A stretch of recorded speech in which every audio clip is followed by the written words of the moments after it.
Ehi, benvenuti a un nuovo video del canale Labirintando con Yana. Io sono sempre la vostra Yana e Koga di fiducia. Come state? Come sta andando? Come sta procedendo? Allora, innanzitutto vi chiedo scusa se venerdì non sono riuscita a mandare il contributo in lingua sarda, ma sono veramente molto affaccendata anche con le questioni del Comitato Sarcidano. Stiamo gestendo le proiezioni del film, del docufilm di Antoni Gonzu di Orgosolo, Quo Vadis Sardina, e quindi è un po' un periodo complicato. E venerdì io l'ho proiettato a Nurallao, ne abbiamo approfittato anche per fare delle assemblee, insomma, no? Per soffiare su questi fuochi di resistenza contro la speculazione energetica in generale, contro le speculazioni e tutta questa aggressione, questo assalto alla nostra terra, alla nostra isola, alla nostra identità, alla nostra cultura, la nostra stessa esistenza. Quindi scusatemi, ma insomma devo un po' conciliare canale con attivismo, vita privata, un sacco di altre cose. Cercherò di stare un pochino più sul pezzo appena sono un attimino più tranquilla su tanti aspetti, anche sul fatto che insomma non vi sto molto rispondendo, seguendo sui social, perché comunque sono impegnata sul territorio. C'è sempre questa dicotomia che non è una dicotomia, bisogna anche lavorare non soltanto sullo studio ma anche sull'opera, lo dico proprio come strega questo, quindi è molto importante. Comunque siete sempre presenti, sempre attenti, vi ringrazio. Mi fa davvero molto piacere. Allora, oggi proseguiamo questo ciclo di analisi prendendo spunto dalla questione della famiglia nel bosco, perché comunque in tantissimi continuano a parlarne, la vicenda è diventata un po' troppo gossip, però comunque dà sempre grande spunto per un sacco di riflessioni, un sacco di analisi, il dibattito, quello vero, certo, non queste tifoserie di pancia, queste polarizzazioni che non ci piacciono. Noi che ci occupiamo di questi argomenti e vogliamo un po' sviscerarli e non ci piacciono moltissimo. Poi devo dire che insomma chi segue il mio canale, le persone che frequento sono persone che approfittano di queste situazioni per fare delle riflessioni, ma cercano di non polarizzarsi e di non farsi strumentalizzare dalla mediaticità che c'è in corso riguardo un argomento, no? Almeno ci si prova. Poi è anche normale che a volte si finisce nel frullatore, però tendenzialmente bisogna stare attenti a non far diventare il discorso una tifoseria, perché è veramente di una tristezza senza limiti. Allora, l'ultima volta abbiamo parlato della scuola parentale, ci ha aiutato la nostra cara amica Leli con Grano Salis, abbiamo potuto insomma toccare con mano una realtà molto interessante, abbiamo potuto fare dei dibattiti molto interessanti e io ho concluso dicendo la mia sulla questione, cioè sul fatto che il fatto di aver portato via questi bambini sa molto di esproprio, si parla di espropri, di furti, di rapimenti di Stato, perché si tratta di figli, no? E io l'ho messa un po' sulla questione esproprio, cioè il senso di toglierti tutto ciò che è di tua competenza, non deve essere inteso come proprietà, perché stiamo parlando di bambini, quindi non possiamo intenderla come proprietà. Anche io sono assolutamente d'accordo che i bambini non sono una proprietà personale, però dal punto di vista spirituale, in questo caso specifico, cioè il mio punto di vista, quello per cui ho competenza, posso dire che come genitori abbiamo la delega del libero arbitrio fino alla loro età di 17 anni, quindi la responsabilità spirituale è completamente della madre e del padre, di più della madre nel senso che si crea un legame fisico tale per cui la responsabilità diventa proprio fisica, quindi deve proprio seguire tutti i passi. In questo senso mi discosto anche da varie tradizioni che abbiamo nella mia isola, ma io assolutamente do la priorità alla madre in questo senso, perché è onere e onore, no? Quindi credo che da questo punto di vista mi dia ragione anche la giurisprudenza attuale.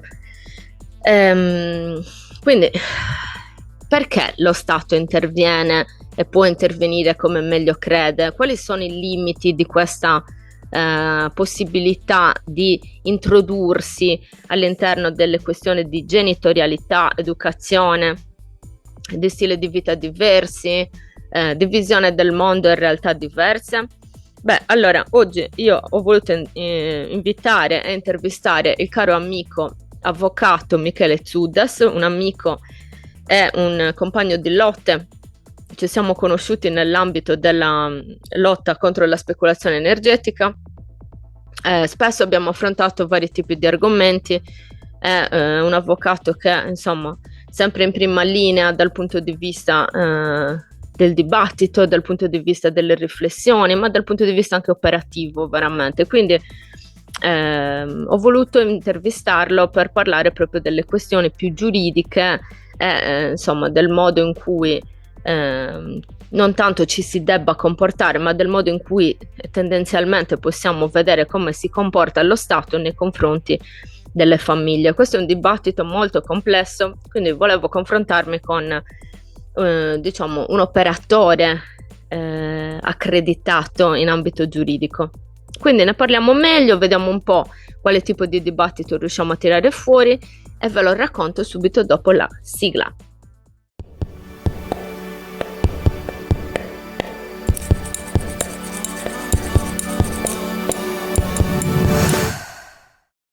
Eccoci qua dopo la sigla.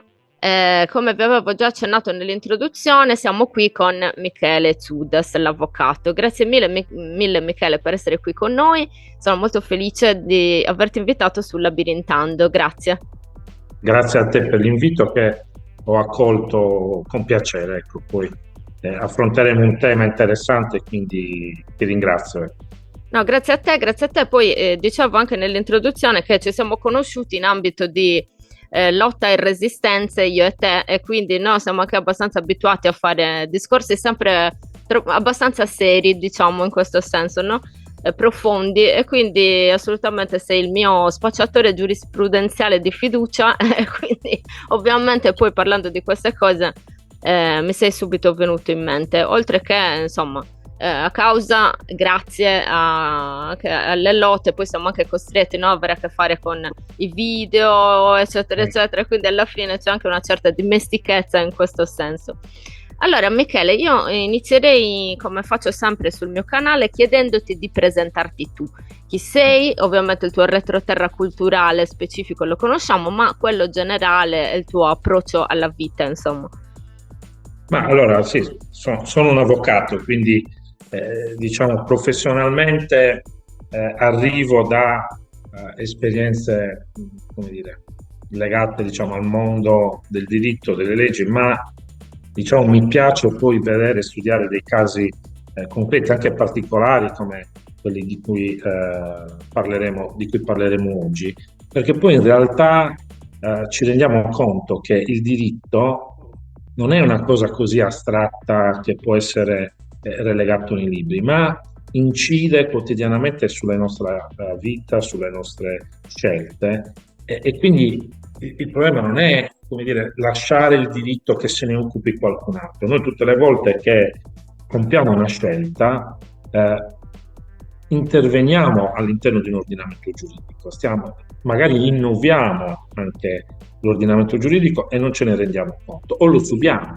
perché è del caso appunto di cui parliamo oggi, ci sono delle scelte che vengono imposte in nome di norme, e quindi ci interroghiamo, queste norme chi le ha create? Sono delle norme immanenti, cioè sono delle norme assolute, sono dei dogmi che non possono essere messi in discussione, o forse siamo noi che le scriviamo e le innoviamo quotidianamente, no? E secondo me nel caso per esempio della famiglia che ha scelto di stare in un bosco, che poi ha subito la privazione dei propri figli, l'allontanamento, la divisione, entriamo in un campo molto delicato, perché da una parte diciamo c'è l'ordinamento giuridico statale, dall'altro invece ci sono delle scelte di vita.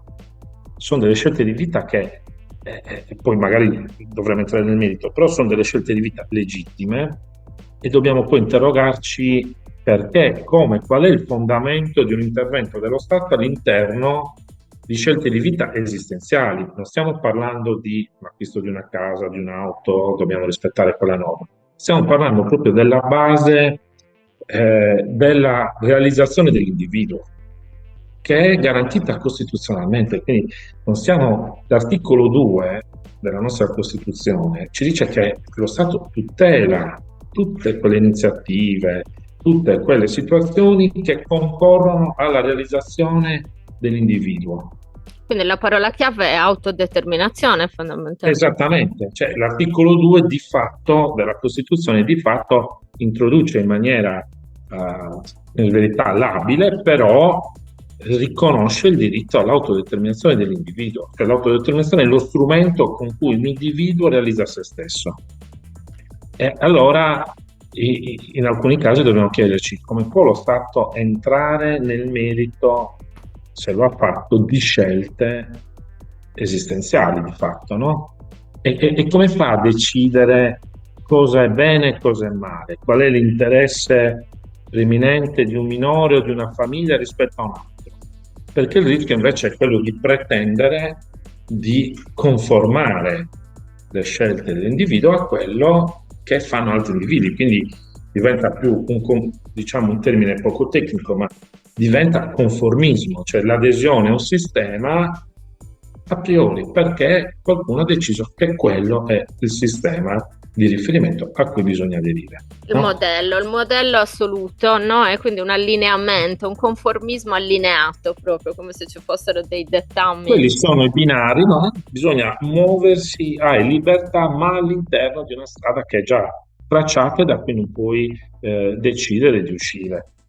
Io, senza per dire entrare poi nel merito della vicenda, io non so poi, diciamo, che è stato forse dei bambini, ma non è nemmeno quello il punto, perché quello che c'è in gioco è proprio come dire, la libertà dell'individuo, ma anche la concezione di famiglia, che come dire, è la cellula minima all'interno di una comunità.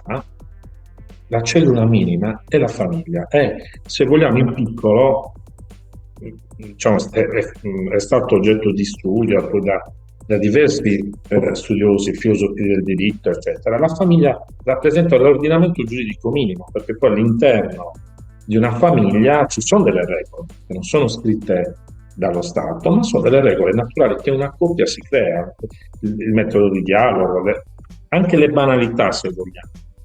E hanno la caratteristica dell'ordinamento giuridico perché ogni regola non scritta, che è tacita, che la coppia comunque riconosce o che l'uno riconosce all'altro, ha anche una sanzione. Quindi non solo ci sono delle norme, ma sono delle norme valide perché riconosciute, efficaci perché prevedono una sanzione all'interno delle coppie. E all'interno di questa dinamica delle coppie ci sono anche delle decisioni che i genitori prendono per l'educazione e la formazione di tutti i figli.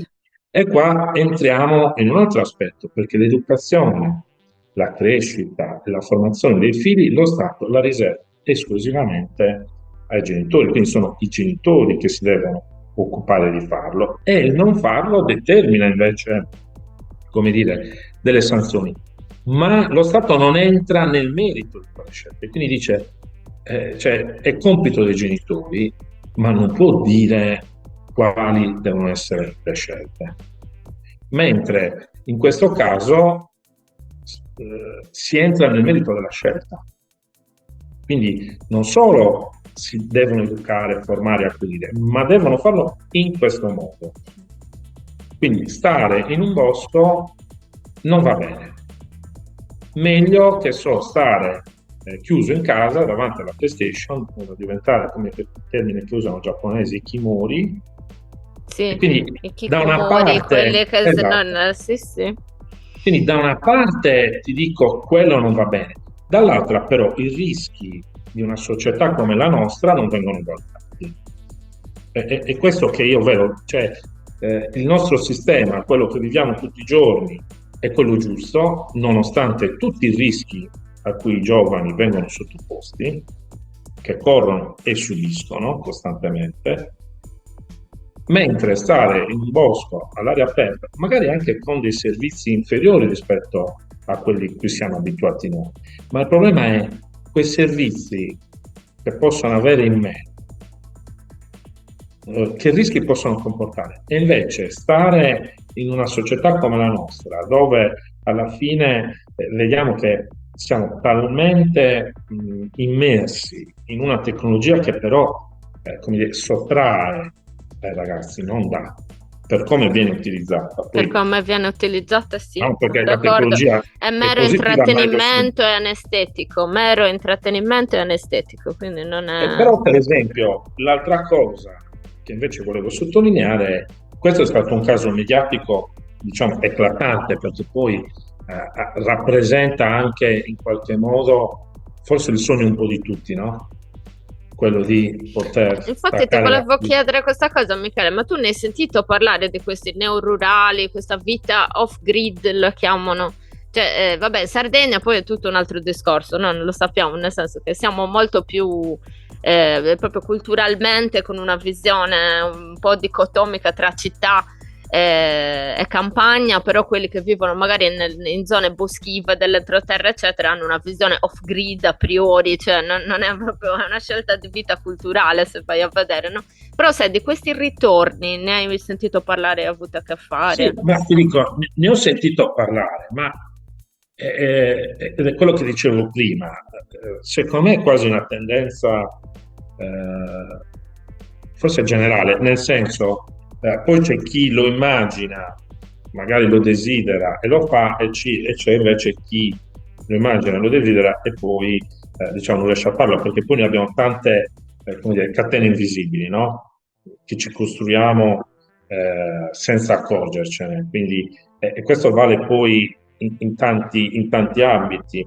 Eh, di questi aspetti ne parlava Marcuse, cioè poi il pensiero unico da dove nasce? Nasce dal fatto che lentamente ci costruiamo tutta una serie di catene, che può essere il desiderio di approvazione sociale, il desiderio di mantenere uno status sociale, che poi ci impedisce di fatto di vivere in realtà una vita vera, libera. Quindi pensiamo di essere liberi, in realtà ci muoviamo in un campo che inconsciamente noi ci siamo delimitati ed è molto stretto. E quindi ti dico, penso che sia, ed è per questo che forse questa storia rispetto a tante altre, perché poi nella professione storie come questa in realtà sono all'ordine del giorno. Già, Quindi non questo si era parla. importante che ho voluto invitarti anche per questo, proprio per sottolineare questo aspetto, perché la percezione mediatica non è la percezione giuridica, no? No, proprio è questo il punto, cioè la privazione, la divisione di famiglie. Io nella professione tra virgolette, la vivo quotidianamente perché avviene, perché come dire, nelle periferie l'urbanizzazione costante comunque crea o ha creato, ed è questo sistema che l'ha creato, crea emarginazione, crea disagio sociale. E allora lì e facciamo la differenza. Allora, un conto è, come dire, chi subisce un contesto di emarginazione, di disaggregazione, di discriminazione, di disagio sociale, che lo costringe, come dire, a vivere in condizioni che effettivamente violano la dignità umana. E allora lì ci sono degli interventi che in qualche modo cercano di ripristinare un minimo di dignità, ma è un caso completamente diverso da quello di cui parliamo e che è arrivata alle luci della ribalta, perché un conto è la scelta, un conto invece è subire delle privazioni di un certo tipo, pur volendo invece un determinato modello di vita. Quindi un conto è essere costretto a vivere in una catapecchia senza niente, un conto è scegliere invece di vivere a contatto con la natura, con quello che la natura ci può dare. Sono due cose diverse e dal mio punto di vista anche giuridicamente devono essere trattate diversamente, no? E ritorniamo poi al discorso di prima, come si fa a stabilire quando si è di fronte a una scelta di vita, stabilire cosa è giusto e cosa è sbagliato. Quando io scelgo di vivere in quel modo? Chi mi può dire che io non posso vivere in quel modo? Capisci che è diverso dal fatto di vivere in un contesto di disagio, di vivere, che so, per entrare sempre in materia di minori. Immaginiamo un minore che vive in una famiglia disfunzionale, in una famiglia dove ci sono rapporti di violenza continua, e beh, allora io gli dico, la soluzione è allontanare il minore, Certo, certo. fin tanto che, come dire, la famiglia non recupera una convivenza o comunque un rapporto funzionale all'educazione e alla formazione dei figli. Ma in questo caso non mi sembra sia emerso, come dire, una situazione del genere. No, allora, Non da quello che si è visto, io adesso non ho competenza, però da quello che si è visto anche, insomma, in giro dalle divulgazioni, era più una paura, da parte, diciamo, degli organi competenti che si potessero esprimere delle situazioni di questo tipo, cioè una verifica, era una sorta di verifica. Già il Ministero dell'Istruzione ha detto che dal punto di vista della scuola parentale era tutto sotto controllo, poi piano piano stanno emergendo, insomma, il fatto che molte cose sono abbastanza sotto controllo. Quello che ancora è oggetto di discussione è l'abitazione vera e propria, perché comunque non ha energia elettrica se non con i pannelli in un determinato, cioè con un utilizzo molto specifico, non generale. Vivono tutti dentro una stessa stanza, anche questo ha creato un sacco di dibattito. Non hanno l'acqua corrente, quella è la cosa più... Beh, allora, se entriamo in diciamo, in queste valutazioni, neanche mio nonno aveva l'acqua corrente, mio bisnonno ancora meno, e non avevano neanche il bagno. Cioè, stiamo ragionando secondo appunto non ciò che riteniamo sia necessario, o meglio, stiamo ragionando su ciò che noi riteniamo necessario come comodità secondo il nostro stile di vita, perché stiamo parlando di comodità, non stiamo parlando, non ho sentito dire erano privati di cibo o erano privati di acqua. Allora, quello ritengo possano essere dei motivi di intervento immediato. Quindi dei bambini malnutriti, beh, è ovvio che c'è un problema, no? Privati di acqua, di qualsiasi rapporto genitoriale o affettivo, quello è il problema su cui deve intervenire. Ma qui stiamo intervenendo su dei comfort. E allora io ragiono, non avevano neanche il cellulare, ma sto estremizzando, cercando un po' di creare un paradosso. Allora noi dovremmo entrare nel merito anche di quei bambini che non hanno un cellulare, è giusto darglielo, lo devono avere perché altrimenti non chattano con gli amici. E non hanno socialità. E quindi qui la domanda è: fin dove ci possiamo spingere nel valutare se uno stile di vita è consono o meno, rispetto a delle scelte, non rispetto a degli obblighi o a situazioni coercitive, cioè rispetto a delle scelte. Se io scelgo di non avere il cellulare, è una scelta lecita, posso privare mio figlio del cellulare? Stiamo entrando in un campo, io un po' lo sto banalizzando, ma stiamo entrando in un campo minato, perché attraverso queste piccole scelte che sembrano scelte di dettaglio, noi invece stiamo ragionando di aspetti giuridici, di filosofia del diritto, che sono oggetto di discussione da sempre, cioè fin dove il potere statale può entrare nella capacità di autodeterminazione dell'individuo. E non è banale. No, non lo è affatto. L'ha portata alla ribalta. Adesso immaginiamo, ci stavo riflettendo stamattina, rispetto ai nostri valori, in una società che può diventare multietnica, anzi, diciamo, magari in Sardegna noi lo percepiamo meno, ma nelle città del nord è più evidente.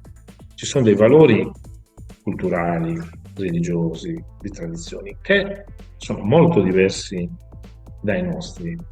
E allora anche lì si pone il problema, cioè fin dove lo Stato può entrare nella vita di persone che hanno culture e tradizioni diverse.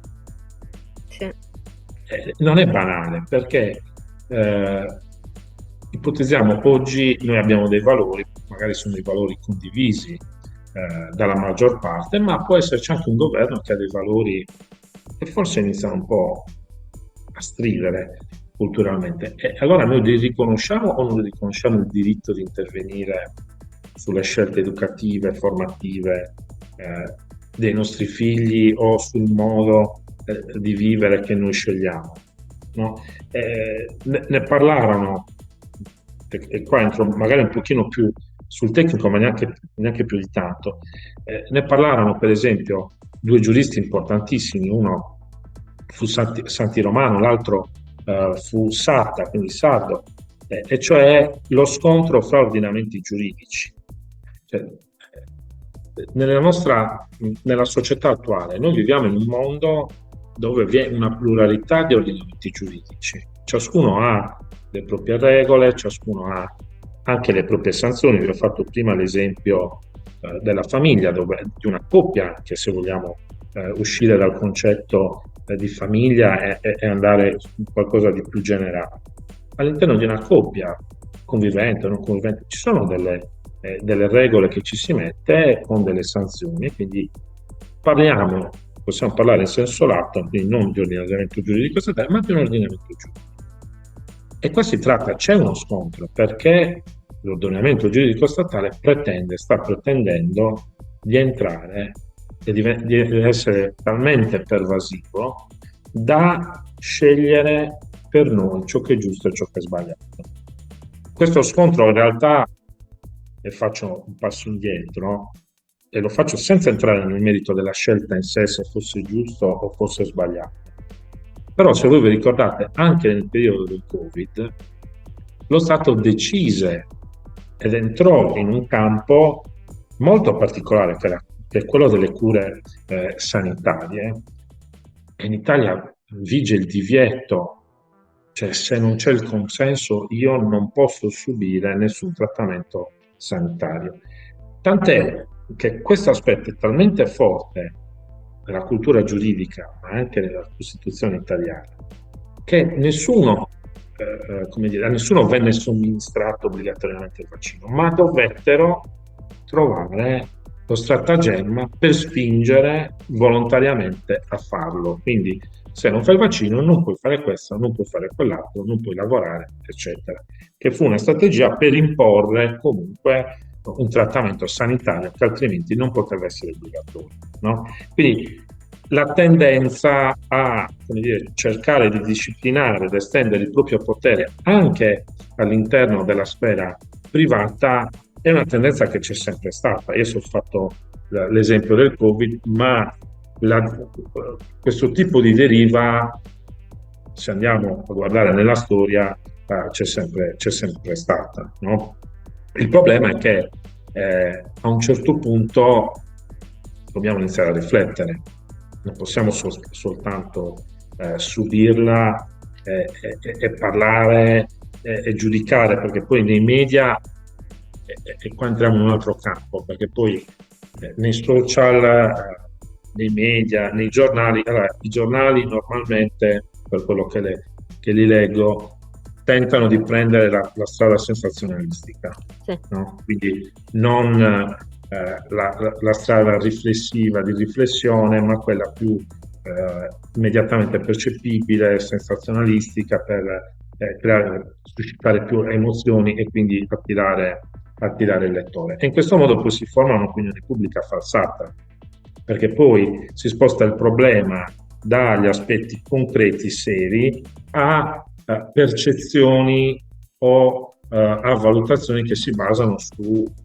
idee diverse. Perché per esempio in questo caso il punto non era, per esempio dal mio punto di vista, quando ne ho scritto, dire o entrare nel merito i bambini subiscono privazioni, ma a prescindere sono gestiti dai genitori. No, il discorso qua che deve essere affrontato è un altro, cioè un modello di vita che io scelgo mi può essere negato da un'autorità perché non è conforme a quello che l'autorità pensa sia il canone corretto.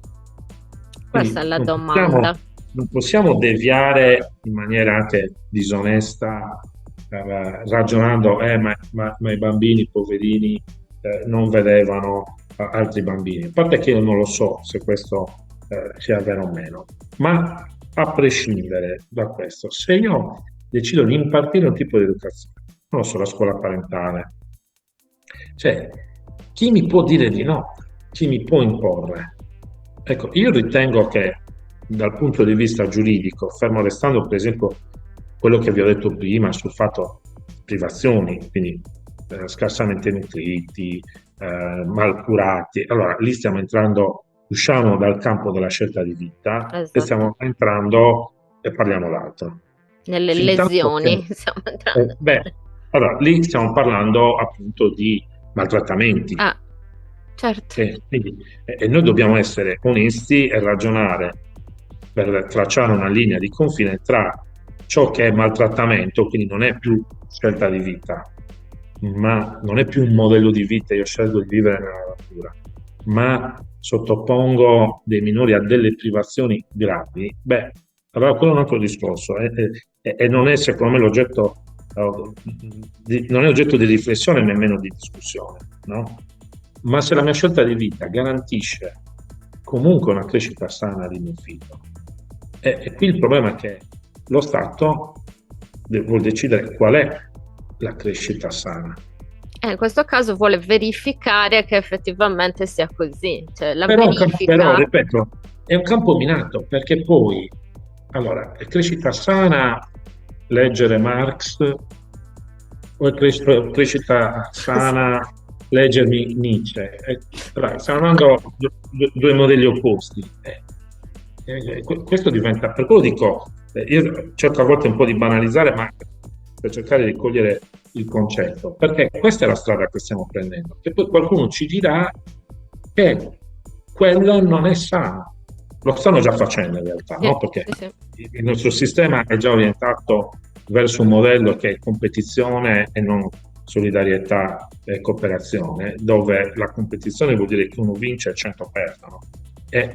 E che quella vittoria si paga al prezzo di 100 sconfitte.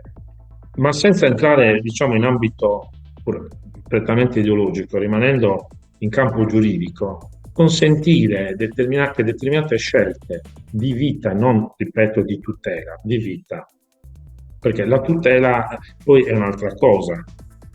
Ritorniamo al discorso delle privazioni, ma ritorno anche a fare un passo indietro. I nostri nonni probabilmente mio nonno non aveva l'acqua calda, la dovevano riscaldare, andavano a lavare al fiume. Ma io, scusa Michele, se mi permetto, ma io l'ho proprio detto nel mio post e l'ho raccontato anche insomma sul mio canale, io sono cresciuta così, cioè sono figlia di ferrovia, quindi fino agli 8 anni io sono cresciuta in una casa cantoniera senza energia elettrica, l'acqua corrente c'era, però avevamo, insomma, dovevamo organizzarci anche noi, no? E io li ricordo come gli anni più belli della mia vita, ma perché? Perché mi ha insegnato proprio a trovare sempre soluzioni nuove, crescere, avere una capacità di analisi molto diversa, quindi voglio dire sì, sicuramente adesso se decidessi di diventare rurale completamente, nel senso di vivere proprio in mezzo al bosco, magari le comodità le vorrei, visto che le ho assaggiate e mi piacciono. Sì, però vedi che stiamo parlando non di bisogni primari, esatto, stiamo parlando di comodità sì, a cui noi possiamo rinunciare senza per questo subire, tra virgolette, menomazioni psichiche o privazioni di altro genere. Cioè, è quello che è su questo che dobbiamo ragionare, cioè lo scegliere di privarsi di certe comodità è una scelta che io posso fare da uomo libero oppure io devo necessariamente avere e dare quelle comodità? E allora mi pongo una domanda, ma è interesse del minore, per esempio, vivere in una famiglia dove i due genitori, quando rientrano a casa, la lasciano attaccata a YouTube e nessuno lo vede e nessuno può intervenire e, come dire, alleviamo dei bambini che comunque non frequentano altri bambini, perché leggendo così distrattamente qualcosa, leggevo che erano privati i bambini della socialità. Allora riflettiamo su questo, parliamo di socialità. Esatto. Allora io direi che abbiamo un grosso problema sulla socialità dei giovani, minori, adolescenti, perché non c'è. Cioè, il problema è che noi stiamo già allevando i figli peggio di quella famiglia. perché la socialità non è il contatto virtuale, la socialità non è, come dire, il social media, non è TikTok, non è Instagram. Io la socialità, se devo ragionare, significa vedere le persone, frequentarle. E faccio un passo indietro, da quando eravamo ragazzi si giocava a pallone. Ecco, io quello la interpreto come socialità. E allora questo Stato, questo modello di vita garantisce la socialità. Mettiamo a confronto, che so, la famiglia che vive nel bosco con questo sistema e poniamoci la domanda se il nostro sistema garantisce la socialità. Io ho qualche dubbio in questi termini. Sì, Poi è ovvio che vivere in un bosco da soli è diverso che vivere in una città, però la domanda ce la possiamo porre comunque, se dobbiamo entrare nel merito di valutare se è una socialità adeguata o meno. esatto. E quindi cosa succede? Che entriamo nella discrezionalità, non è più un dato oggettivo, diventa una valutazione quasi discrezionale lasciata poi a chi, al soggetto che deve decidere, che può essere un giudice, può essere un assistente sociale, se stiamo parlando di questo caso, ma si riduce a questo. E se noi entriamo nel campo del discrezionale diventa tutto relativo. Sì, E se diventa tutto relativo ci esponiamo a subire qualsiasi scelta. sì, capisco, capisco. Senti, Michele, due parole chiave che si leggono moltissimo, comunque escono moltissimo dai discorsi, è una patria potestà e l'altra responsabilità genitoriale. Allora, è molto difficile, cioè, da un punto di vista semantico uno ci arriva, ma da un punto di vista giuridico, cosa significano queste due locuzioni? Allora, ripeti su quali vuoi concentrarti. Allora, patria potestà e responsabilità genitoriale ritornano sempre nei discorsi vari e poi è molto difficile per un profano contestualizzare esattamente, perché li usano un po' così, alcuni per difendere, alcuni per attaccare, quindi non è chiaro effettivamente.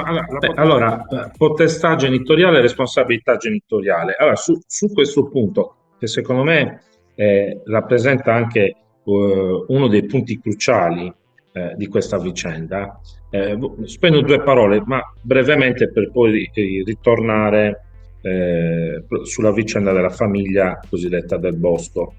Allora, fino a poco tempo fa si parlava solo di potestà genitoriale, no?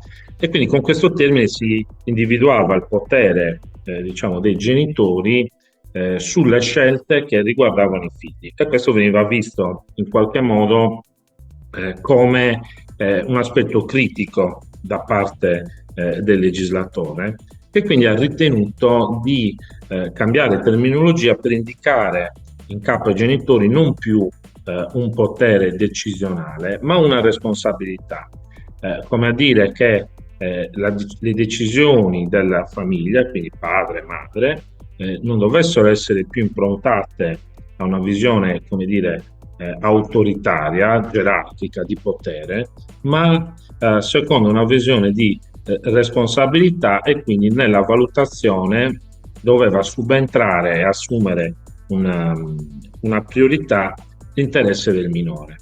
Però in realtà questo, siccome proprio è il caso che stiamo guardando, in realtà la potestà genitoriale è stata tolta ai genitori, parlando di responsabilità, ma in realtà c'è stata semplicemente una traslazione, cioè quel potere che prima veniva esercitato dai genitori viene riconosciuto in capo allo Stato.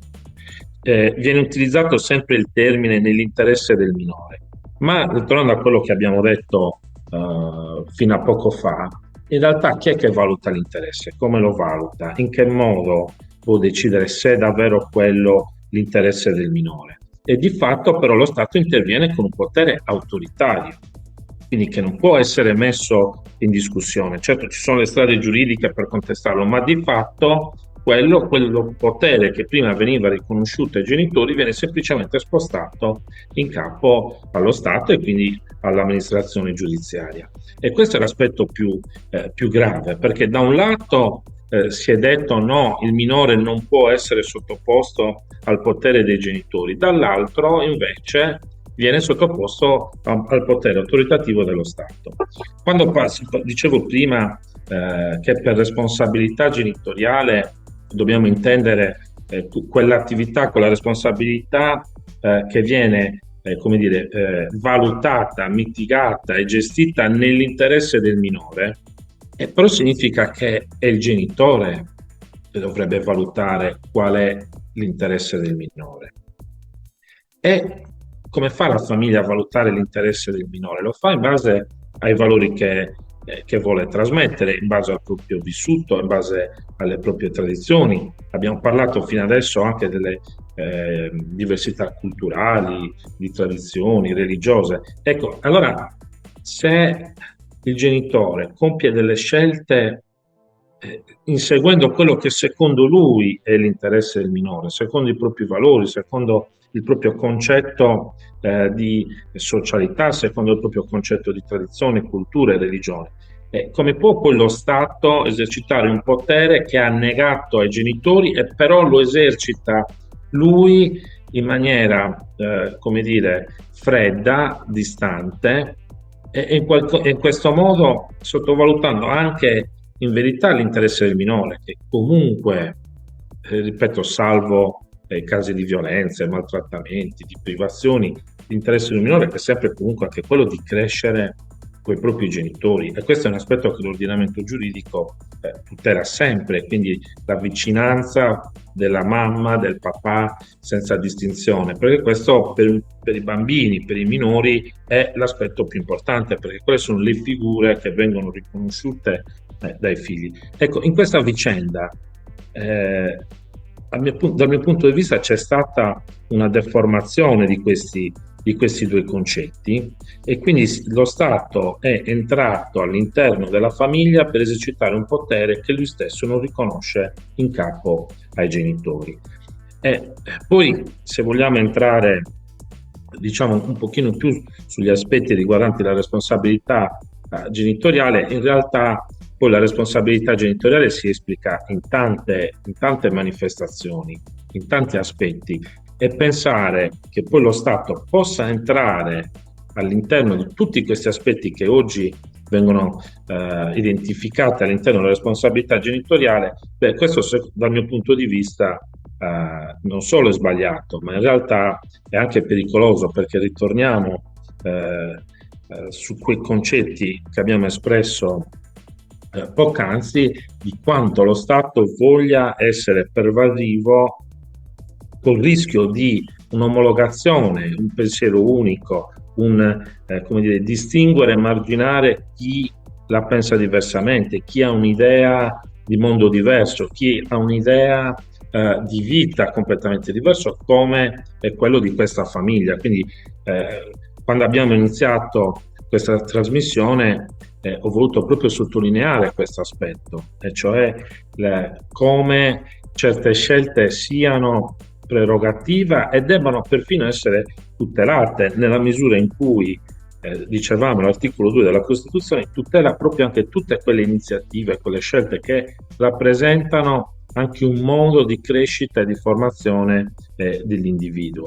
E quindi, ritornando al concetto di potestà e responsabilità, vedete che è un aspetto chiave in questa vicenda, ma è chiave perché ci deve portare a riflettere sul fatto di come poi effettivamente il potere venga esercitato e da chi e nell'interesse di chi, e nella scelta di questo interesse quali sono i valori e le chiavi interpretative attraverso cui si stabilisce cosa è interesse e cosa no. Perché il punto è questo, cioè la chiave interpretativa. Perché per la famiglia, per i genitori di questi ragazzi, la chiave interpretativa è ovvio che fosse quella di magari rinunciare a delle comodità, ma vivere secondo un modello più vicino alla natura, per vivere di più l'ambiente che ci circonda, in modo forse un po' più naturale, più vicino anche al nostro passato, alle nostre origini. E io non entro nemmeno nel merito se questa scelta sia giusta o sbagliata. Questa è la chiave interpretativa. E allora lo Stato invece ne propone una diametralmente opposta, secondo cui questa famiglia invece deve vivere in un mondo urbanizzato. E questa è la chiave interpretativa eh, che è stata data in senso lato a questa vicenda, anche dai commentatori. Ma e come facciamo noi a decidere qual è l'interesse dei minori se usiamo delle chiavi interpretative che possono essere entrambe valide per motivi diversi? Ma se possono essere entrambe valide per motivi diversi, come può lo Stato decidere che è quella la strada giusta e non è l'altra?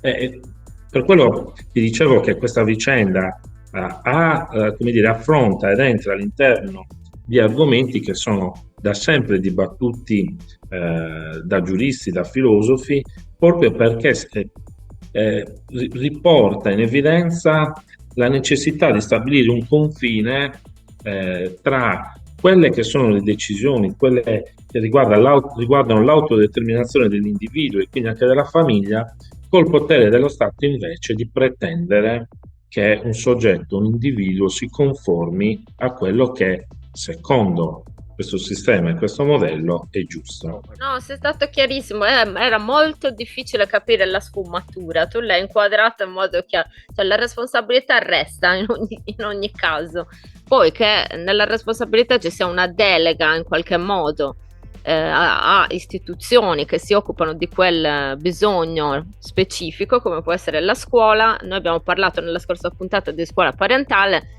e l'amica che è venuta a testimoniare uno stile di vita diverso in questo senso diceva quello: guardate che c'è molta più responsabilità nel fare un percorso di questo tipo, nel senso che è tutto addosso a te, cioè qualunque cosa succede non puoi fare come nella statale che te la prendi con l'insegnante, con quello, con quell'altro, è tutta tua responsabilità completa. Quindi il senso di responsabilità genitoriale è anche questo, no? Assumersi in sé l'obbligo morale, anche oltre tutto il resto, di adempiere al compito di soddisfare il bisogno del figlio in questo caso. Mi sembra di aver capito giusto, no?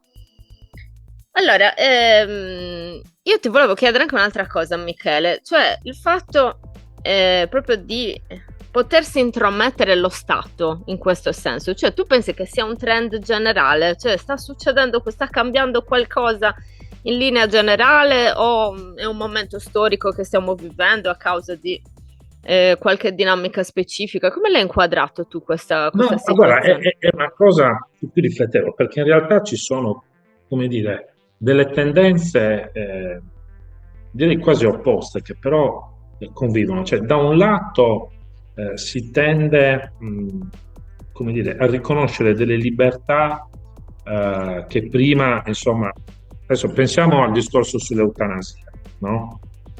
Oppure pensiamo alle coppie di fatto, ai vari riconoscimenti. Quindi sui diritti civili, da un lato assistiamo a un'espansione dei diritti civili, dall'altra c'è questa tendenza a voler però entrare nel merito di scelte che dovrebbero essere molto, come dire, molto private, molto personali. Era una cosa su cui riflettevo perché non riesco come dire, a coniugare il fatto di tentare di ampliare i diritti civili con una tendenza che secondo me è evidente a entrare poi nel merito delle scelte. Cioè, la vedo insomma, un ordinamento un po' bipolare in questi termini, no? Da un lato riconosce determinati diritti, dall'altro pretende invece di disciplinare aspetti molto, molto privati, che ecco, è una cosa curiosa su cui riflettevo e ancora ci sto riflettendo perché dal mio punto di vista sono abbastanza incoerenti. Poi potremo anche ragionare sul fatto dell'orientamento politico di un governo o di un altro, però in realtà se noi andiamo a vedere per esempio la tendenza a entrare nel merito di determinate scelte, lo vediamo sia in governi Certo. di centrodestra che di centrosinistra, quindi non è nemmeno dal mio punto di vista forse una questione ideologica, come dire, di governo, ma forse culturale di una certa politica, ecco, quindi non di schieramento, ma di una politica forse incapace di, come dire, giuridicamente anche fare delle scelte Sì. che rispettano la storia giuridica di una democrazia. Sì, sono Eh, d'accordo, però c'è anche un'altra riflessione che volevo proporti, cioè è un po' anche come se lo Stato nazionale stesso fosse in crisi in questo senso, no? Nel senso che sta un po' cercando di radicarsi, di mantenere quella sua forma per cui è nato, però poi tutta questa libertà sta un po' compromettendo l'identità e quindi diventa complesso poi gestire la forma in cui Sì, porsi. allora, sicuramente c'è un disorientamento, ma che nasce da una classe politica incapace di fare cosa? Allora, se noi guardiamo la Costituzione italiana, la cosa più complessa è il bilanciamento dei diritti. Mm, E se voi andate a guardare la Costituzione, nulla è casuale. Allora, la prima parte della Costituzione sono i diritti di libertà e sono quei diritti secondo cui la gran parte della dottrina sostiene che se si va a modificare la prima parte della Costituzione, cioè i diritti di libertà, noi in realtà rischiamo di cambiare, di passare, diciamo, da una forma di Stato a un'altra, cioè è il nucleo fondante della democrazia, è la prima parte, quindi diritti di libertà, quindi diritti di associazione, manifestazione del proprio pensiero, eccetera. Poi ci sono i diritti sociali, no? Diritto alla salute, giusto per fare un esempio. E l'ordine in cui li hanno disposti non è casuale, e fu frutto anche di, come dire, anche uno scontro fra i padri certo. costituenti. Voi pensate che nell'Assemblea Costituente c'erano comunisti, socialisti, democristiani, fascisti, c'erano tutti, no? E quando si parla di libertà e poi diritti sociali, noi ci stiamo già inserendo in una visione politica di un certo tipo. Giusto per fare un passo indietro, in una visione, diciamo, marxista o in una visione socialista, i diritti sociali verrebbero prima dei diritti di libertà. Certo. Okay? Quindi mettere prima i diritti di libertà stiamo già dando un'impronta politica, ma stiamo anche dicendo che sono i più importanti. E che vuol dire che i diritti sociali sono conseguenza o vengono conseguentemente rispetto ai diritti di libertà. E questo è frutto di un grande lavoro di giuristi e di politici che evidentemente sapevano fare politica. L'incapacità di questa classe politica è quello di bilanciare questi interessi. Cioè, rispetto alla classe politica passata, non hanno la capacità di, come dire, leggere e bilanciare le proprie scelte politiche sulla base di quella Costituzione. Per quello, quando tu stavi dicendo, insomma, c'è una sorta di disorientamento e incapacità a livello nazionale, ma deriva dall'incapacità di lettura e di bilanciare questi diritti, che in passato era stata fatta in maniera, dal mio punto di vista, esemplare, al di là della scelta Sì, sì, politica sì, sì. di Funziona, anteporre i se non diritti di altro era libertà. funzionale, no? e, e ci si sta trovando nell'incapacità di lettura della Costituzione, passa l'incapacità politica di gestire anche una transizione, perché lo Stato italiano è passato ad essere uno Stato, chiamiamolo nazionale, ma sta diventando uno Stato multietnico. Il fatto di diventare anche uno Stato multietnico porta anche alla possibilità appunto di trovarci in situazioni in cui questa, diciamo, la famiglia del bosco forse è anche quella più semplice, perché se andiamo a guardare lo Stato multietnico, pensate alle differenze religiose, pensiamo al fatto di poter portare, non entro nel merito, il burqa, se una donna lo vuole portare. Certo, certo, certo. Io posso dire che non obbligherei mai la mia compagna, mia moglie a mettere il burqa, ma se lo vuole portare, è giusto o sbagliato? Se volesse portare il vero, Sì, entriamo in uno scontro di valori certo. dove bisogna avere la capacità di discernere, ma non tra ciò che è giusto e ciò che è sbagliato, tra ciò che è libertà e ciò che invece è prevaricazione. Nel senso, l'obbligo del burqa non è libertà, non è dal mio punto di vista una scelta di valore, ma è un'imposizione. Se è un'imposizione. Se è una scelta, io non posso pensare di smettere che tu non puoi andare a scuola col burqa perché non rientra nei miei valori. Adesso ho citato un esempio religioso perché mi aiutava un po' a Certo, ma spiegare non meglio è un esempio neanche a eh, caso, perché poi se andiamo a vedere questa famiglia nel bosco è multietnica, nel senso sono anglo-australiani, questa coppia, quindi c'è anche un po' un conflitto identitario e culturale, non nel comprendere anche molte dinamiche. Questo è molto evidente, quindi questo aspetto comunque va comunque Sì, considerato. io lo sto ampliando perché ampliarlo ci aiuta a capire che poi quella che sembra una scelta quasi scontata, che è stata fatta per tutelare dei minori, in realtà si sta parlando di cose e di aspetti che poi come dire, invadono il campo di tante altre cose, no?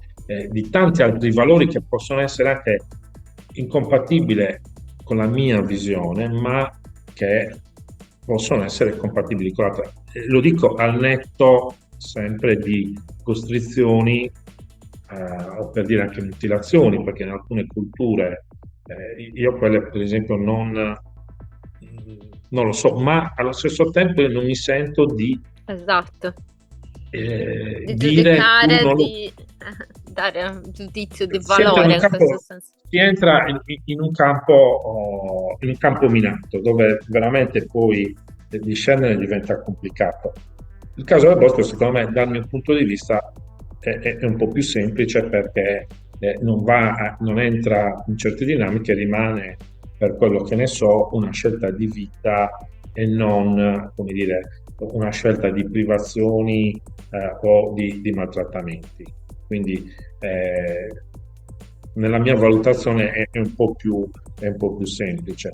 Però hai ragione tu quando dici che c'è una crisi che è determinata però dal mio punto di vista dall'incapacità politica o dalla mancanza di sensibilità politica nel gestire un cambiamento che abbiamo e Sì. di cui non possiamo, come dire, non possiamo chiudere gli occhi. Non possiamo pensare di impedire qua non voglio entrare in aspetti ideologici, però chi arriva sul territorio italiano rispetta le leggi italiane, ma non può rinunciare alla propria cultura perché altrimenti qualcuno gli può dire secondo me non va bene. E lo dico sempre al netto di maltrattamenti, eccetera, di reati. Parlo sempre dal punto di vista culturale. E invece c'è una tendenza a voler non integrare, ma ad assimilare, che è cosa diversa. Cioè l'integrazione significa che nelle diversità si condivide un percorso.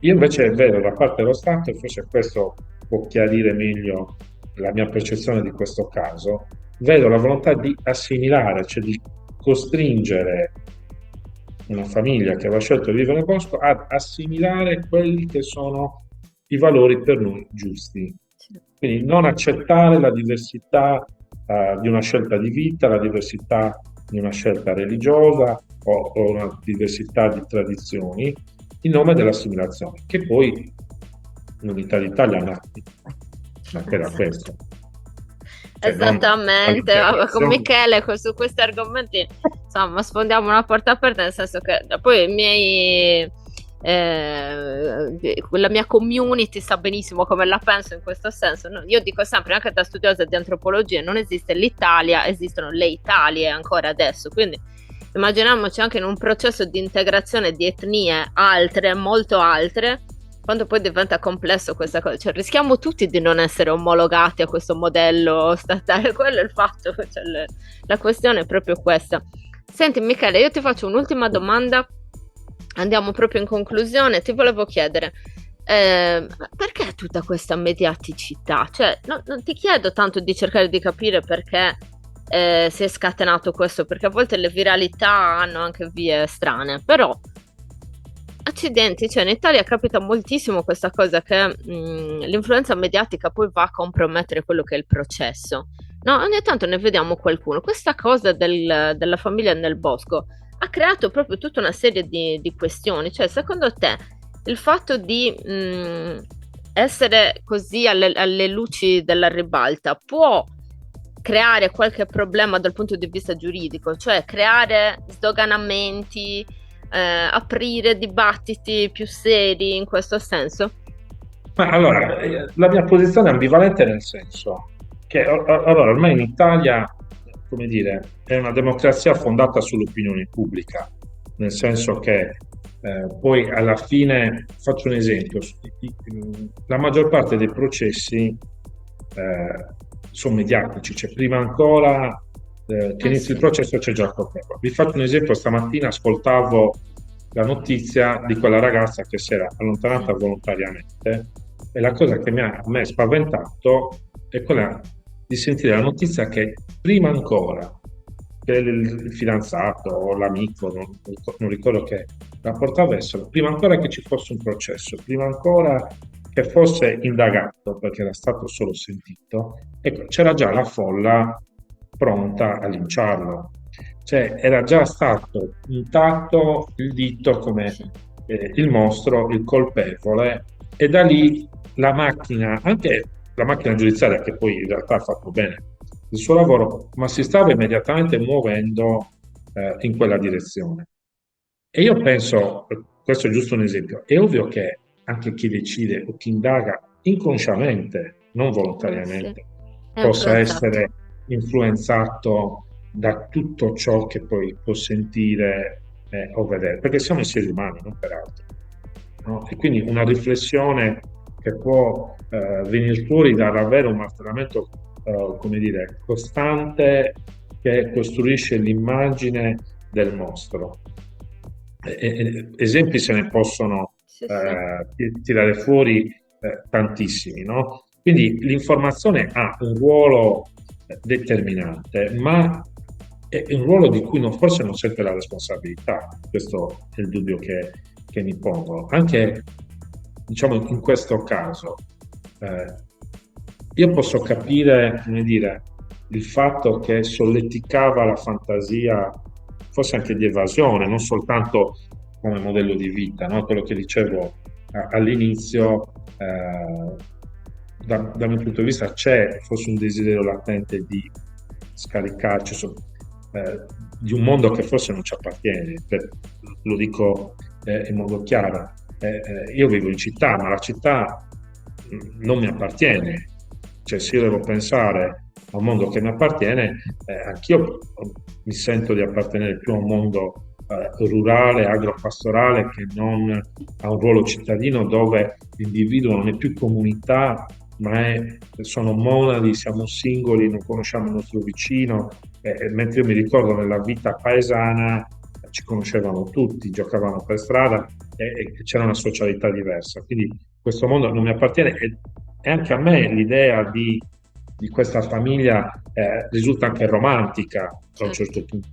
da un certo punto di vista, ma non solo romantica, come dire, per il luogo che hanno scelto, ma romantica anche per come porsi antisistema in qualche modo, cioè avere il coraggio di dire no, io lascio questo sistema, potrei avere comodità, tecnologie, ma io preferisco vivere a contatto con la natura e sfido il sistema perché vado a vivere comunque a contatto con la natura. Quindi da questo punto di vista posso capire l'interesse, ma poi da lì si costruisce invece una narrazione che il più delle volte è più funzionale al potere che Certo. non, come dire, a dare la notizia o a stimolare la riflessione, perché io poi in quello che leggevo c'era questa adesione a una scelta del giudice e dello Stato che spesso è difficile anche per chi legge gli atti, no?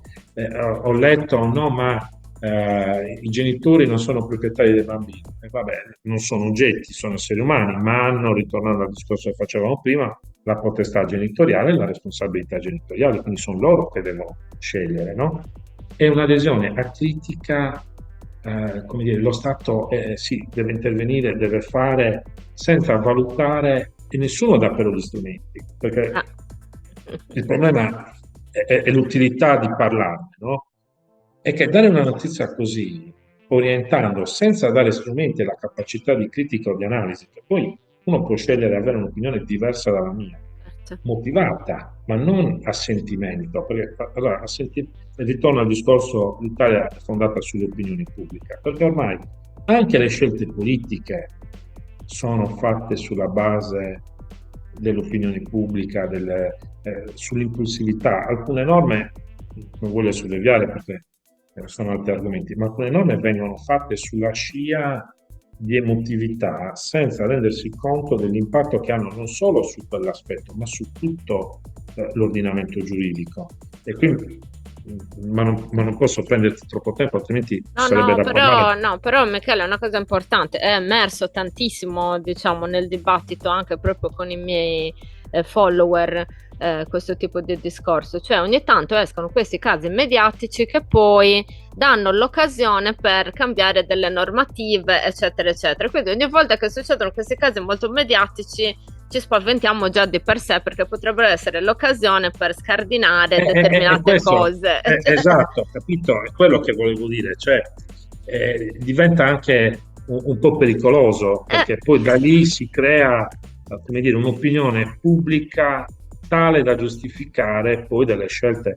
Adesso, ritornando al Covid, esatto. ripeto, non voglio nemmeno entrare nel merito se fosse giusto o sbagliato, ma noi siamo stati privati di determinate libertà sulla base di atti amministrativi, Sì, che erano i DPCM, no? Quindi, esatto. che giuridicamente sono in realtà delle fonti, si dice regolamentari, cioè c'è prima la legge e poi eventualmente i DPCM. E noi abbiamo accettato di rinunciare alle nostre libertà non con delle leggi fatte in Parlamento e discusse in Parlamento, ma con atti amministrativi scelti dal Presidente del Consiglio. E togliamo di mezzo il fatto della pandemia, ma una cosa del genere costituisce dei precedenti dal punto di vista giuridico e politico, secondo me, pericolosissimi e gravissimi. Cioè, Sì. io se penso a quello che abbiamo accettato 5 anni fa, mi vengono i brividi. Sì. Adesso, ripeto, al di là della pandemia stessa, perché la pandemia poteva essere gestita anche con leggi ordinarie. Sì. Quindi il punto non è quello che è stato deciso, ma come è stato deciso ed è stato accettato. Perché se arriva una legge discussa in Parlamento, cioè il Parlamento ha una funzione, cioè, che serve a bilanciare i diversi interessi, serve a stimolare una riflessione sulla legge, su come farla. E ognuno in Parlamento ha un proprio background politico, ideologico, culturale. Per questo serve il Parlamento. Lasciare che invece venga deciso da 5 persone, che tra l'altro provengono dalla stessa parte politica, perché è il Esatto. governo, sta togliendo la possibilità in partenza di avviare una discussione utile a fare una legge migliore, un provvedimento migliore. E quindi che è l'essenza della democrazia. Poi la democrazia dal mio punto di vista è la tutela della minoranza, altrimenti non è la democrazia, no? Altrimenti è un rapporto di forza dove il più Esatto. forte comanda su chi ha perso. E oggi noi siamo in questa fase, perché l'opposizione non ha più alcun potere. E qui potrei parlare per ore, perché, ma ritorniamo al punto, no? Quindi sugli atti amministrativi. Noi con la stampa, col terrore, con la creazione di un'opinione pubblica, siamo arrivati ad accettare che le nostre libertà, di cui non possiamo essere privati tramite atti amministrativi, invece siano avvenute ed è stato accettato in maniera illogica, perché veramente facciamo una legge, ma per garantire Esatto. la stabilità dell'ordinamento e non consentire che un domani con lo stesso strumento si possano compiere degli atti aberranti. Cioè il diritto non è come dire, fatto a caso, cioè il nostro ordinamento giuridico è frutto di millenni, non è nato ieri, è frutto di un'evoluzione costante di una cultura giuridica e quindi vuol dire che tante volte siamo caduti, tante volte ci siamo rialzati e dagli errori commessi abbiamo costruito questo ordinamento giuridico. Accettare quello che abbiamo accettato utilizzando lo strumento mediatico significa fare un passo indietro rispetto alla cultura giuridica e correre il rischio di cadere un'altra volta dove eravamo già caduti. E basta tornare indietro di 60-70 anni per capire qual è il rischio e dove possiamo ricadere. Esatto, ma d'altronde era stato un signore Gobetto che diceva che l'opinione pubblica non è altro che una lavagna in cui si scrivono ciò che poi devono fare. No, l'aveva detto un signore così, forse qualcuno lo conosce, però sì, sono assolutamente d'accordo con te, abbiamo creato dei precedenti molto pericolosi, ragione per cui bisogna stare sempre in guardia quando escono questi casi mediatici così. Bene, Michele, io ti ringrazio moltissimo perché ci hai spiegato tutta una serie di cose, abbiamo potuto toccare con mano tutta una serie di altre cose, quindi grazie di cuore veramente. Grazie a te, quando vuoi sono sempre a disposizione, perché poi dialogare e confrontare questi temi, siccome non è facile trovare disponibilità, e invece a me piace, diverte, perché ci dà la possibilità di scambiare opinioni e anche crescere e uscire accresciuti, diciamo, dagli incontri. Assolutamente. Adesso avevamo bisogno proprio che tu ci insegnassi in questo caso, cioè nel senso ci dessi gli strumenti per analizzare delle cose, però nel futuro mi piacerebbe magari che facessimo una live dove ci sono le persone che magari fanno delle domande. Molto volentieri. Ok, molto volentieri. Che ci si scambia punti di vista, insomma, magari su qualche argomento, adesso abbiamo visto un argomento più specifico, magari su altri argomenti anche, e questo sarebbe ancora più interessante. Quindi grazie della disponibilità, lo tengo assolutamente a mente, e grazie anche per essere venuto qui, per avermi dedicato il tuo tempo, che so benissimo che è prezioso per tutti, ma per gli avvocati un pochino di più. Mi ha fatto piacere, quindi non ho sentito il peso, ecco. Grazie Michele, sei stato gentilissimo. Ringrazio tutti coloro che ci hanno seguito o che ci seguiranno in futuro. A presto. Ciao Michele, buono. Grazie, ciao, arrivederci. Ciao.